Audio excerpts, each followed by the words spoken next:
Hello guys, welcome back to back my YouTube channel. स्वागत है दोस्तों आज की वीडियो में हम बात करेंगे यूपी टेट के जो प्रश्न पत्र आप देखेंगे। यूपी टेट के प्रश्न पत्र में हम बात करेंगे 2022 में जो कि यूपी टेट पेपर हुआ था, यूपी टेट 2022, उसमें जो हिंदी कौन सा दोस्तों, जो हिंदी का पोर्शन है उसको हम कवर करने वाले हैं। तो हिंदी में देखेंगे कैसे क्वेश्चन बनते हैं। आपको बता दें, हिंदी में 30 क्वेश्चन बनते हैं, इस बात को याद रखिएगा। 30 क्वेश्चन के 30 नंबर मिलते हैं, इस बात को ध्यान रखिएगा। और देखेंगे आज की क्वेश्चन का लेवल क्या होता है, कैसे कैसे क्वेश्चन पूछे गए हैं, इसको आज हम कवर करेंगे दोस्तों। यहाँ पर देखिएगा, एक पैराग्राफ दिया है दोस्तों, इतना बड़ा एक पैराग्राफ दिया है। और जो कि पैराग्राफ दिया है, यह पैराग्राफ में आप लोग देखेंगे पूरा एक कहानी की नुमा दे दिया है। ठीक, महात्मा बुद्ध की, किसकी कहानी का बात दिया गया है? महात्मा बुद्ध का। और महात्मा बुद्ध की इस कहानी से ही प्रश्न पत्र उठा कर दिए हैं। तो इस प्रश्न पत्र में देखा जाएगा कि क्या क्या बना है, कैसे पूछा है, तो आप इसे देखिएगा। घुमक्कड़ शब्द में प्रत्यय कौन सा है? ध्यान दीजिए, प्रत्यय और उपसर्ग। प्रत्यय जो होते हैं वो शब्द के अंत में लगते हैं। कहाँ लगते हैं दोस्तों?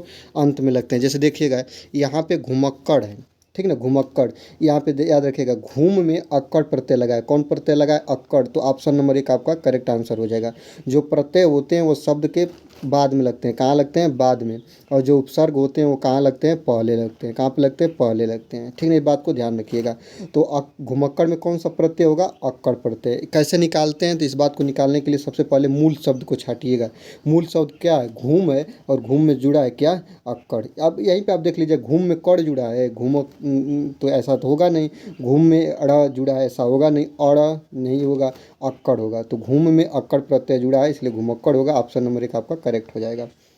आगे देखिएगा, महावीर स्वामी का जन्म कहाँ हुआ था? अगर आप इस ग्राफ को देखेंगे, इस ग्राफ को बारीकी से पढ़ेंगे तो आपको मिल जाएगा कि महावीर का जन्म कहाँ हुआ था। इस बात को ध्यान रखिएगा, महावीर बुद्ध का जन्म कहाँ हुआ था।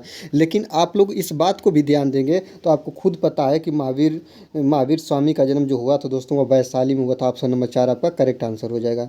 स्वच्छंद में कौन सी संधि है दोस्तों? स्वच्छंद में संधि है कौन है? व्यंजन संधि। कौन संधि होगी दोस्तों? व्यंजन संधि होगी। जब इसको आप संधि विच्छेद करिएगा तो स्वधन छंद में ये टूट जाएगा, स्वधन छंद में। और ध्यान दीजिएगा, यह आपका व्यंजन संधि होगा। ये दोनों व्यंजन, इसलिए इसको क्या बोलेंगे हम लोग? इसको बोलेंगे व्यंजन संधि। इस बात को ध्यान रखिएगा, व्यंजन संधि। ऑप्शन नंबर 2 आपका करेक्ट आंसर हो जाएगा।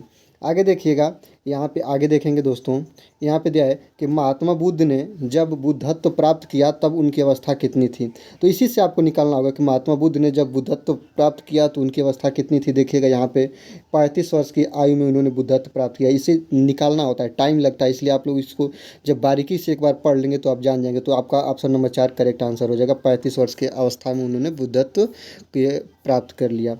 आगे देखिएगा दोस्तों, अगला है कि श्रुति धर्म का क्या अर्थ है। श्रुति धर्म का क्या अर्थ है? तो जब आप इसको पढ़ेंगे तो आपको मिल जाएगा। जब श्रुति धर्म का अर्थ क्या होता है, तो श्रुति धर्म का जो अर्थ होता है दोस्तों, वह वैदिक धर्म होता है। ऑप्शन नंबर 2 आपका करेक्ट आंसर हो जाएगा। देखिएगा, यहाँ पे अंग का उच्चारण स्थान क्या होता है? या नासिक व्यंजन होता है। क्या होता है दोस्तों? नासिक व्यंजन। ऑप्शन नंबर 1 आपका करेक्ट आंसर हो जाएगा। हर वर्ग का 5वां वर्ण क्या होता है? नासिक व्यंजन कहलाता है। जैसे अंग हो गया, अड़ हो गया, इया हो गया, ऐसे सभी क्या है दोस्तों? नासिक व्यंजन कहे जाते हैं। इसका उच्चारण नासिक से होता है। आगे देखिएगा, चार गज मजमल में कौन सा विशेषण होगा? 4 गज मजमल में कौन सा विशेषण होगा? तो यह परिमाण बोधक होगा। क्या होगा? ऑप्शन नंबर 3 आपका करेक्ट आंसर हो जाएगा। 4 गज मलमल में परिमाण बोधक विशेषण हो जाएगा। समास का विलोम शब्द क्या होता है? तो समास का विलोम शब्द आप लोग पढ़े हैं, व्यास होता है। क्या होता है? व्यास होता है। इस बात को ध्यान रखिएगा। शून्य का तत्सम शब्द शून्य होता है, शून्य होता है, जीरो। ठीक ना, आर्यभट्ट इसकी खोज किए थे, इस बात को याद रखिएगा। आगे देखिएगा, आँख की किरकिरी होने का क्या अर्थ है? तो आँख की किरकिरी होना मतलब अप्रिय लगना। क्या होता है दोस्तों? अप्रिय लगना। इस बात को ध्यान रखिएगा। अगला है 41 नंबर, निम्न में से किस शब्द की वर्तनी सही है? तो ध्यान दीजिएगा, अनुगृहित होता है। क्या होता है दोस्तों? अनुगृहित होता है, ग्रहित नहीं होता है।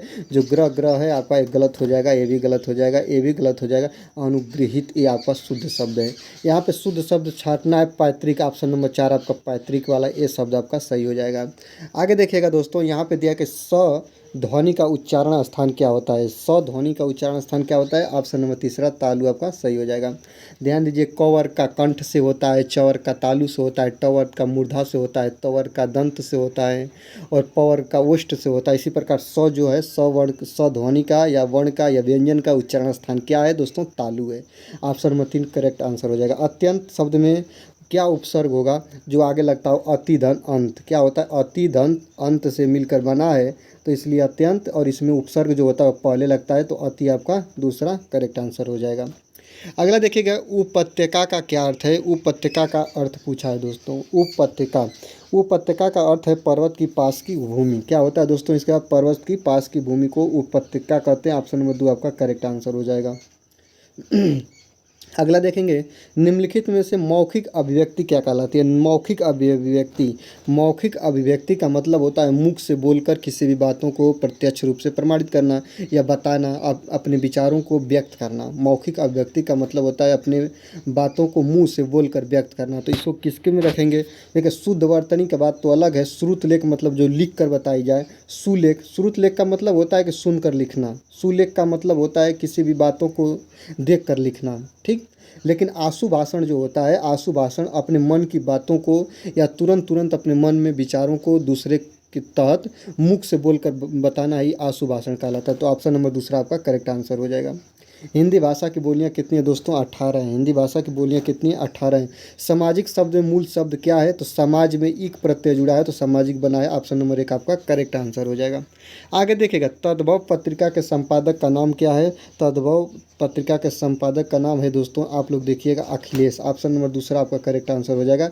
अखिलेश की ये पत्रिका है तद्भव। 12 वर्ष लव कुकर जीवे और 13 लव जिए सियार। यह पंक्ति किसकी है? तो यह पंक्ति है दोस्तों वह जगनिक की है। किसकी है दोस्तों? जगनिक की। ऑप्शन नंबर दूसरा करेक्ट आंसर हो जाएगा। अकाल का पर्यायवाची है। अकाल का पर्यायवाची क्या है दोस्तों? तो अकाल का पर्यायवाची दुर्भिक्ष है, ठीक ना। अकाल जब पड़ता है तो दुर्भिक्ष जैसी भावना होती है। अकाल को ही पर्यायवाची का दूसरा रूप भी कहते हैं। आगे देखिएगा दोस्तों, यहाँ पे बात करेंगे, यहाँ पे थोड़ा इसको बड़ा करते हैं और देखते हैं निम्नलिखित में से कौन सा मिश्र वाक्य है। मिश्र वाक्य होता है दोस्तों 2 या 2 से अधिक शब्दों को एक साथ जोड़कर बोला जाता है, तो उसे मिश्र वाक्य बोलते हैं। और इसका करेक्ट आंसर जब आप लोग देखेंगे तो अध्यापक देखते हैं कि छात्र पढ़ते हैं। यहाँ पे 2 बातों को कहा गया, 2 बातों को जोड़कर रखा गया, यही मिश्र वाक्य आपका हो जाएगा। आगे देखेंगे, जिसकी पूर्व में कोई आशा न की गई हो उसके लिए एक शब्द क्या होगा? तो उसके लिए एक शब्द होगा अप्रत्याशित। क्या होगा दोस्तों? अप्रत्याशित। ऑप्शन नंबर 4 आपका करेक्ट आंसर हो जाएगा। जिसका पूर्व में कोई आशा न की गई हो उसे अप्रत्याशित कहते हैं।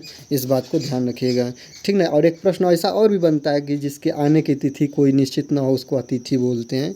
इस बात को ध्यान रखिएगा। मुझसे उठा नहीं गया वाक्य में कौन सा वाच्य है? तो यह भाववाच्य है। क्या दोस्तों? भाववाच्य। मेरी भावना है कि मुझसे उठा नहीं गया, या मेरा मन के अंदर ये बात है कि मुझे उठा नहीं गया। मैं उठ तो जाता हूँ लेकिन मेरा मन कर रहा है, मेरे अंदर भाव आ रहा है कि मैं उठ ना पाऊँ या उठा नहीं गया।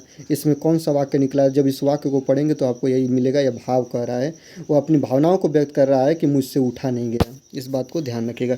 निष्कपट शब्द में संधि कौन सी है?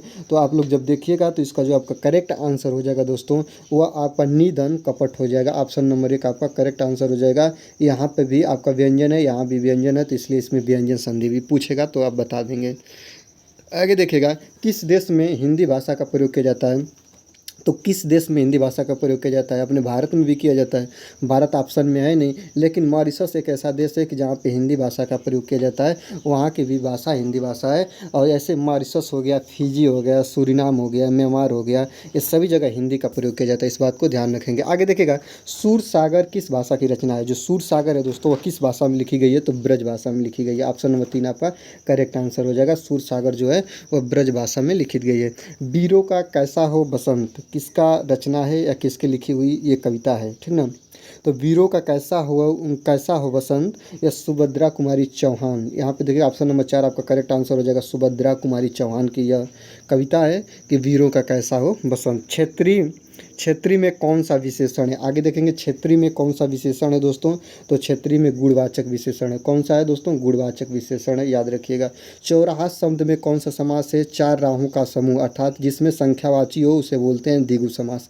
ऑप्शन नंबर 3 आपका करेक्ट आंसर हो गया। इस प्रकार आप लोगों ने देखे पूरे 30 क्वेश्चन। 30 क्वेश्चन में आप लोगों ने देखा कितने क्वेश्चन आपको आ रहे हैं, कमेंट बॉक्स में ज़रूर बताएं।